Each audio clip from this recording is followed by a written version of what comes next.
I'm Ethan Wellin, PDGA number 28804, and my home course is Chavez Ridge, Elysian Park, Los Angeles, California. And I'm coming off a 7th place finish at the 48th Annual Wintertime Open, my second straight top 10. Started playing disc golf in 1993, basically as soon as I could walk, started throwing a Frisbee. So 32 years. I grew up in Indianapolis, Indiana, and started playing with my dad. He and his friends thought that they had invented disc golf, which is like, that was like a thing in the 80s when people this sport was not popular. You know, they would like go play in a park and they would be like, okay, par 5 to that picnic table, or, you know, par 3 to that trash can or whatever.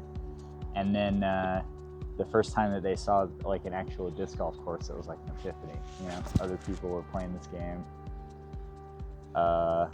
And they never played super seriously, but we would go camping someplace that had a disc golf course, and we would just play over and over and over again when I was a kid. You know, play all day, all weekend, and then just like cook hot dogs and go to sleep. Paradise. He never really got as addicted to like tournament golf like I did. Just wanted to go play with his buddies.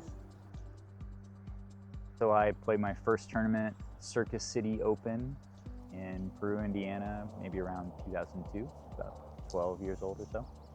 You know, I was hooked right away. I think I probably played 3 or 4 tournaments that year, all in northern central Indiana area, and just got totally hooked on the process of self-improvement, you know, trying to get better, trying to beat my scores, trying to beat adults, beat players that were older and more experienced than me. I mean, it was great. We would travel together to play new courses. My dad got a lot of joy out of watching me practice and compete. And so it was a good way for us to stay connected. And even now when I go visit him, we'll play. Always a special thing to be out here at Oak Grove, the site of the world's first permanent disc golf course. Ed Hedrick installed permanent baskets out here in 1975, 50 years ago. And of course, the layout has changed as the game has evolved. Players have gotten better, disc technology has gotten better, but the roots are here. And you can still come out here and run into some of the early organizers and competitors of the game. So like Stork Roddick, PDGA number 2, still plays disc golf out here.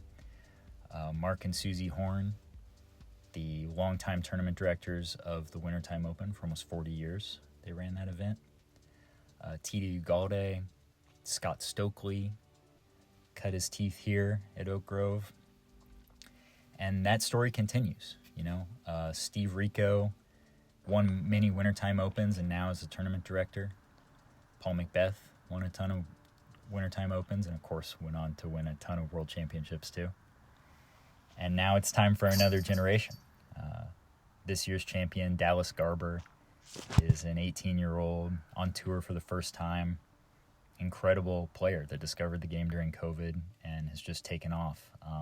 You know, super smooth forehand, great putter, amazingly level-headed kid for being 18. He aced on my card on one of the desert holes. And I ran up and high-fived him, smacked his hand, or he smacked my hand so hard that my hand was like numb. And so then we had to wait, because I was supposed to throw next. We had to stand there and wait until I could feel my fingers again. 7503. Should I send it?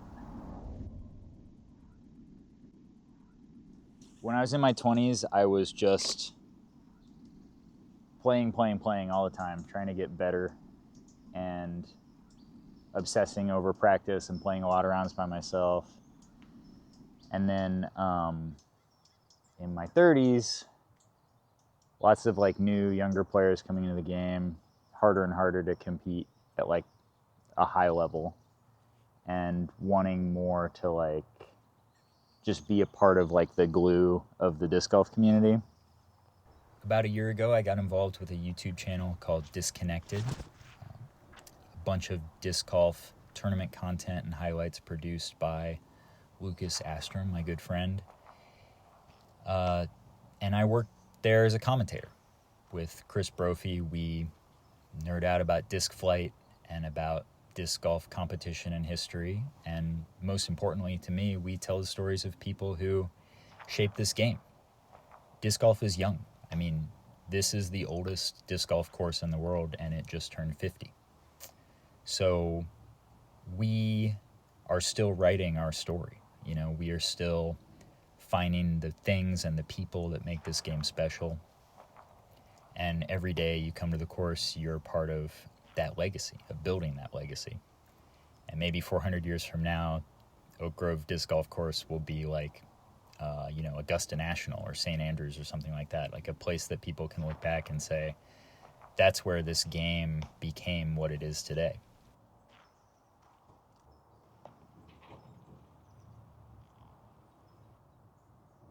This is like the whole story of me and my wife from when we met to when we got married. Yeah, so this is where we lived together in college when we first met, basically. And then these are all like meaningful dates from our relationship, trips that we went on. This is where I proposed at the Griffith Park Observatory. And then this is like to symbolize our marriage. We got married in Colorado, so kind of like the whole story from when we met to when we got married. I'm trying to spend some of the goodwill that I've gotten in this game, just give it back in a way of like helping people find joy out on the course and build connections between people that want to be more serious disc golfers, want to compete around Southern California. And, working with Lucas on Disconnected has fed into that. And also working with the SoCal Disc Golf Club has helped me have more opportunities to do that, more opportunities to connect with people from like all walks of life that have found their way into this game. A lot of people started playing disc golf during COVID. And so it's fun for me to pass on the knowledge of 30 years now of how the sport has changed. Whatever part of disc golf you connect to, whether it's the social part of it or the nature part of it or the competitive part of it, like watching the flight of the disc is such a joyful and beautiful thing that we all relate to. And being on the ground in person to see the tour players throw is like the ultimate, the ultimate level of witnessing disc physics in action. Watching long, slow, beautiful turning flights. And everybody, I think, can access that in a way. Even a beginner can throw their best ever shot and see the disc flex and hyzer and, and land next to a basket. And so you can see it and you can dream it, and then you can go on the course and do it.